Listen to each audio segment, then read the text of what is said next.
Hello, kamusta kayong lahat? Si Marta na naman to para sa video na to. Papakita ko sa inyo yung mga nabili kong makeup sa Watsons kasi meron silang back to school sale. So naisip ko ito na yung perfect time para bumili ako nung mga gagamitin ko para sa 500 pesos makeup challenge ko. Tsaka sa mga back to school makeup na gagawin kong tutorial.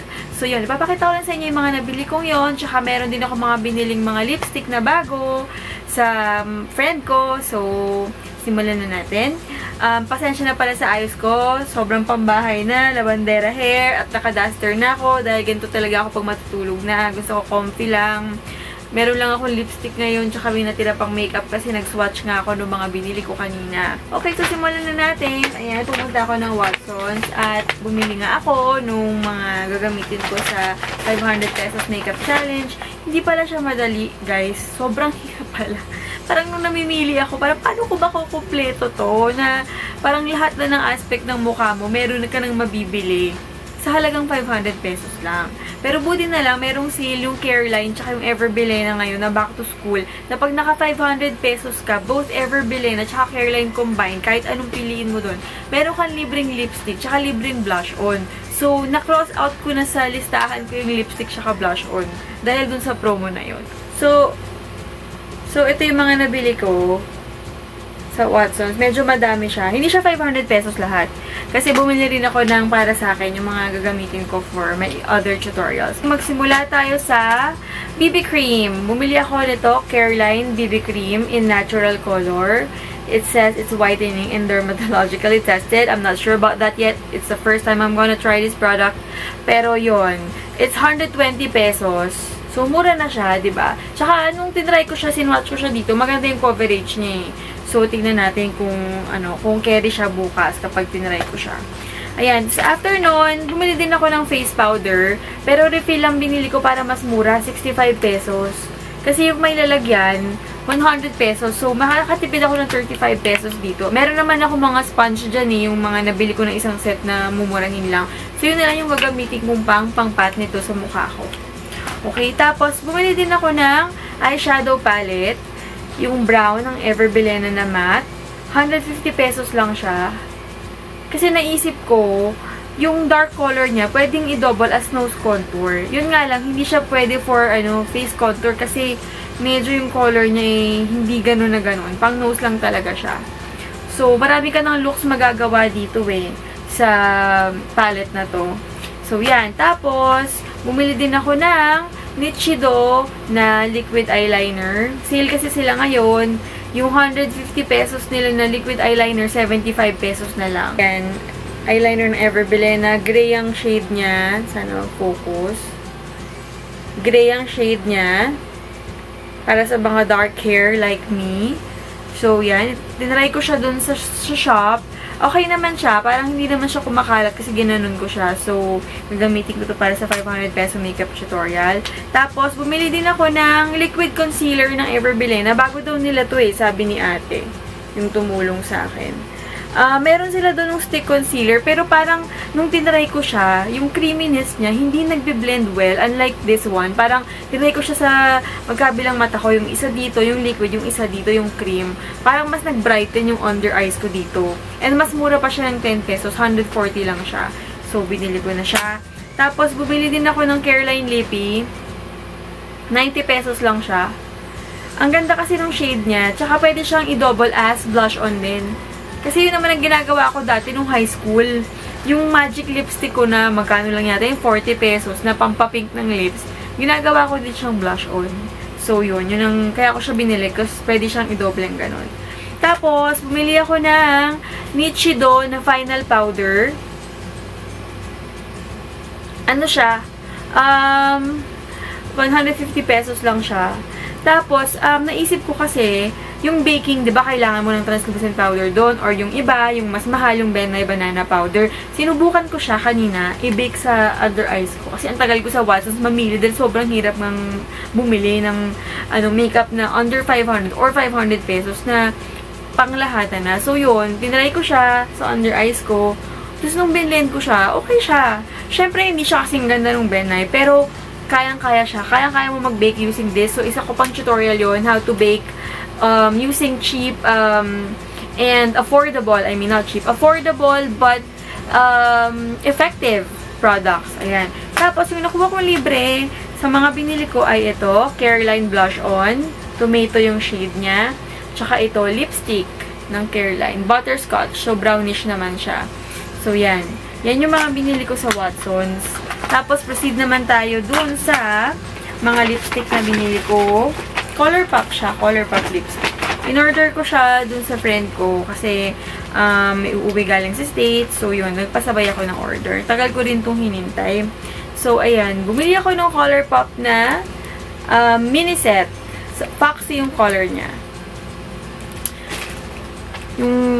Yung nasa lips ko ngayon, yung color niyang Tulle. Yun yung huli kong sinwatch. Kaya hindi ko na siya binura para gawin tong video na to. Ayan. Lalabas ko siya.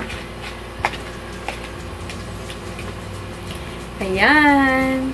Alam mo guys, dapat, feeling ko, dapat gumawa yung ColourPop ng magando kaliliit for their other colors. Kasi, sobrang handy niya. Tsaka, mauubos mo talaga siya. Hindi siya manunuyo. I mean, kasi diba yung iba, bibili tayo ng malaking size ng liquid lipstick. Tapos, syempre, sa sobrang dami, hindi mo naman magagamit lahat. So, parang ang ganda lang na meron silang gantong size na liquid lipstick. Para very, practical, tsaka pwede mo lang i-drop sa mga maliliit na bag or kahit sa wallet mo, pwede mo siyang ilagay, pang retouch, diba? Ayan, so ang mga shade na nasa loob nung Foxy set ay meron silang Clueless. Ayan, sabi nila dupe daw to nung Kylie Jenner lip kit na na Candy K. Tapos nung swatch ko siya kanina sa lips ko, parang okay naman. Teka, swatch natin siya ngayon dito sa sa kamay ko at papakita ko sa inyo. Ang ganda niya. Ang ganda ng consistency talaga ng ColourPop. Ito talaga yung pinaka-favorite kong Yan talaga yung pinaka-favorite ko na liquid lipstick. Oh, ang ganda niya, diba? Parang totoo nga parang Candy K siya. Kasi diba may mga kumakalat na chismis sa tabi-tabi na parang yung lip kit nga daw ni Kylie, ColourPop din ang gumawa. Ewan ko lang kung totoo yun, pero yun nga.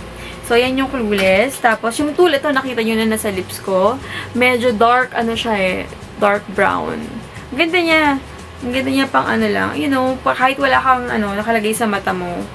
As itong lipstick lang na to, you will stand out, I think. Yan yung Tulle. So, hindi ko na siya swatch sa kamay ko kasi nakita nyo na sa lips ko. Tapos, yung next shade naman niya ay Beeper. Matagal ko na rin gusto i-purchase to yung malaki nito Pero since umorder na ako ng Foxy, pinagpalibang ko na muna yun. Kasi hindi naman din practical. Meron ka maliit, tas meron ka naman din ng malaki. So, ayan. Ayan yung Beeper. Beeper. Ayan yung difference niya. Beeper tsaka Clueless. Ito yung Clueless. Ito yung Beeper. So, next color naman din dito ay More Better. Meron yung pinsan ko nito Itong More Better na to. At lagi ko siyang ginagamit. Nainggit ako. Ang ganda. Pero hindi na ako umorder ng malaki kasi nga, inihintay ko to. So, siya para siyang on the maroon, red, plummy side Ang ganda niya, lalo na kapag sa lips. Pero since meron ako ngayon sa lips, ito na lang muna. Ayan. Ganda, diba? Or better. I'm excited. Sorry nga pala sa nails ko, guys. Hindi pa ako nakakapag-ayos ng nails. Sobrang busy. Itong buong araw na to, kaya ganito ka-haggard ang itsura ko. Sorry naman. Kaya ganito ka-haggard. Nag-errands ako buong araw. Bangko, inayos ko yung sa affidavit ko sa GMA, kumuha ko ng pass, umattend ako ng meeting, kumuha ko ng mga payslips, tapos yun nga, nagpunta pa ako ng Watsons, may minute pa ako friend. Talagang buong araw ngayon sobrang pagod. So, ayan. Tapos, yun, meron ng Beeper, meron. Ito, yung Creeper. Siya, bright red naman siya. Parang feeling ko kakulay niya nga yung yung Ruby Woo, or Ruby Woo ng MAC. Kasi ang ganda ng pagka-red niya. Hindi kasi ako ma-red lipstick. Talagang namimili lang ako ng red. Ayan siya. Diba? Parang medyo may orange undertone. Yan yung Creeper. So, ayan yung 5. Kasama yung lips ko. Ayan yung 5 na shade nung nasa Foxy collection ng ColourPop. I think, guys, it's worth purchasing it. Medyo mahal siya. 1-2.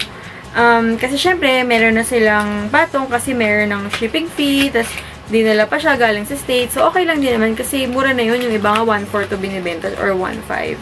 So, nakamura na ako doon. I really love this collection. Tapos, meron ditong 3 malalaking ColourPop. Ayan. Ultra matte din siya. Yung umorder ako before ng ng satin, pero parang hindi ko siya nabetan. Parang mas bet ko pa rin talaga itong mga ultra matte nila. Okay, magsimula tayo sa Drive-In. Hindi akin to, sa pinsan ko to. ColourPop Ultra Matte Drive-In. It's a hot pink liquid lipstick. Pero swatch ko na rin para sa inyo, para makita nyo, para kung bet yung bilhin, Drive-In.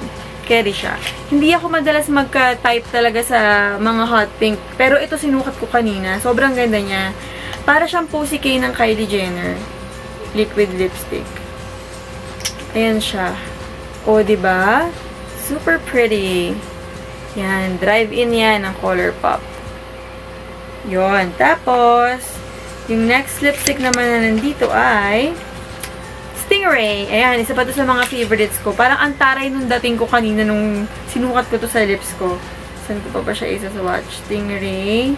Dito na lang para kitang-kita siya. Ano siya eh, parang dark mauve na basta medyo siya, parang dark pink na hinaluan ng brown, ganyan. Ganda niya sa lips. Para siyang makakompare ko sa Bumble, pero darker. Bumble din, ColourPop din yung Bumble. Diba? Ganda niyan. Stingray yan. Tapos, the last one that I have here is Cheap Thrills. Actually, ang ganda niya sa swatch, sa lips ng mga model na tinignan ko. Pero nung sinukat ko na siya, medyo hindi ko siya nagustuhan. Parang meron siyang gray undertone na it makes me look like emo. Parang too dark. Siguro kung may mga look akong gagawin na ganun, pwede. Pero for everyday, parang I won't use it as that. Pero yan, iswatch natin siya.